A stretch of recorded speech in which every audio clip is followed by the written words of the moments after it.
On parle de plus en plus de la nouvelle directive sur la transparence des rémunérations. Que prévoit-elle? Qui est concernée par la directive? Qu'entrera-t-elle en vigueur? Bonjour, je suis Léa Olivier du cabinet indépendant Votre Partenaire RH et je vais vous expliquer en quelques minutes cette directive. Alors, d'abord, c'est quoi une directive? Une directive, c'est un texte qui est voté par les institutions européennes qui doit ensuite être transposé par les États membres dans leur droit national. Les États membres doivent donc adapter, préciser certaines mesures à condition de respecter l'objectif de la directive. Ici, on va s'intéresser à la directive qui a été adoptée le 10 mai 2023 par le Parlement européen et le Conseil. Donc, quels sont les principaux objectifs de la directive? Cette directive vise à renforcer l'application de principes fondamentaux, que sont l'égalité des rémunérations entre les femmes et les hommes et l'égalité des rémunérations pour un même travail ou un travail de même valeur. Pourquoi cette directive? Alors, on retrouve en fait les réponses à cette question directement dans la directive et il y a certaines autres causes qu'on peut imaginer. Tout d'abord, il existe une persistance d'un écart de rémunération entre les salaires des hommes et des femmes et cela concerne tous les pays de l'Union européenne. Cet écart s'est levé à 13% en 2020. En France, cet écart entre les salaires des hommes et des femmes était de 22% en 2023. Également, la directive fait référence à la pandémie Covid-19. Elle dit que la pandémie a ouvert les yeux sur le fait que les femmes sont présentes dans les services de première ligne, tels que les métiers de soins, de garde d'enfants, l'aide sociale, et on constate que ces métiers manquent de visibilité et de reconnaissance. C'est ce que dit la directive. Il existe aussi une évolution des attentes sociétales, notamment de la part des jeunes générations. Et on note aussi l'augmentation des actions législatives. Alors, le périmètre de la directive, à qui s'applique cette directive? À qui va-t-elle s'appliquer? La directive s'appliquera de façon large, donc déjà aux employeurs des secteurs privés, mais aussi publics, peu importe la taille de l'entreprise, et à tous les travailleurs, à temps plein, à temps partiel, en CDI, en CDD, les contrats intérimaires, les travailleurs qui occupent des postes de direction, à condition qu'ils aient un contrat de travail, et les candidats à l'emploi, nous le verrons tout à l'heure. Alors, la directive vise donc à lever ces obstacles en imposant davantage de transparence et en garantissant un meilleur accès à la justice pour les victimes de discrimination. Finalement, on se rend compte que cette directive, elle vise à atténuer, voire à faire disparaître tout type de discrimination, pas seulement les discriminations qui sont liées au sexe, mais aussi liées à la race, l'origine ethnique, la religion, les convictions, le handicap, l'âge ou encore l'orientation sexuelle. Alors, ces mesures, il y en a plusieurs. Tout d'abord, avant l'embauche, l'employeur devra informer le candidat avant l'entretien de recrutement, sur la rémunération initiale ou sur la fourchette salariale appliquée. Donc, de plus en plus, les entreprises, les employeurs ont l'habitude d'inscrire directement sur l'offre d'emploi la rémunération, au minima la fourchette salariale, notamment du fait que les plateformes ces dernières années de plus en plus rendent obligatoire l'inscription de la rémunération et sans quoi l'offre d'emploi ne peut pas être plus publiée. Ensuite, il faudra veiller à ce que les offres d'emploi et les dénominations de postes soient non sexistes, que les processus de recrutement soient menés de façon non discriminatoire.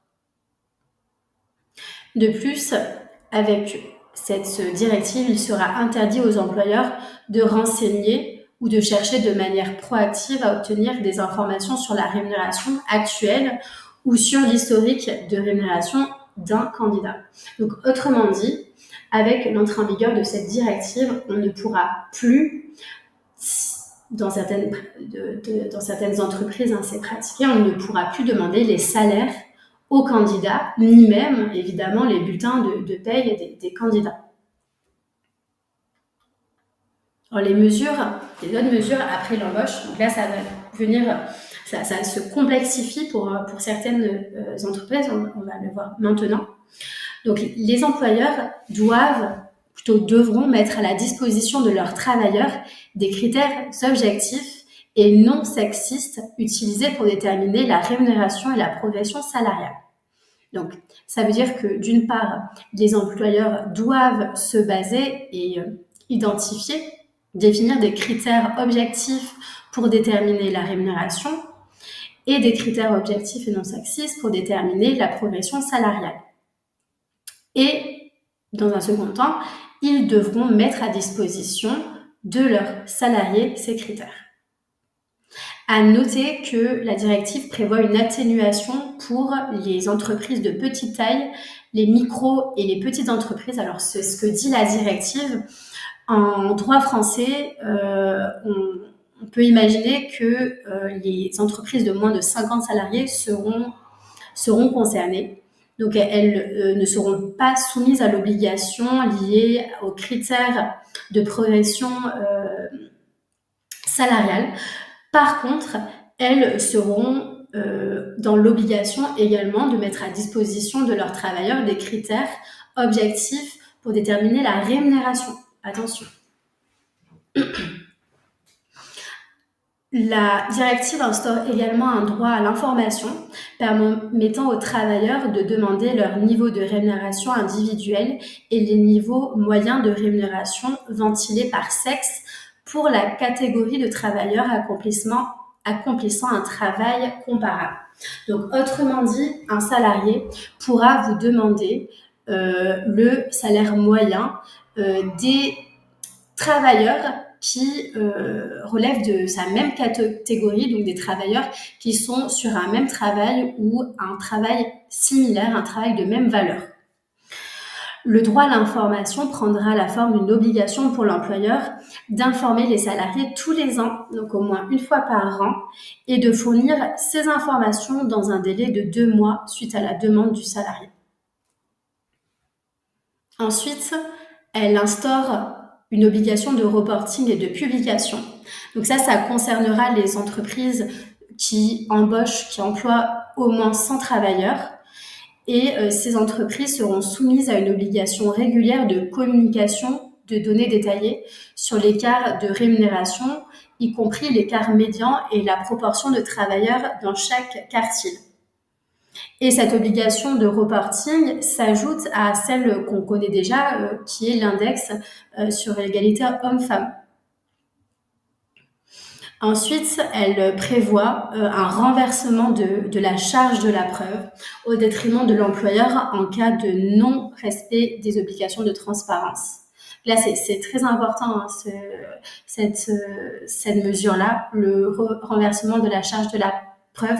C'est-à-dire que ce sera à l'employeur de prouver qu'il n'y a pas de fait discriminant.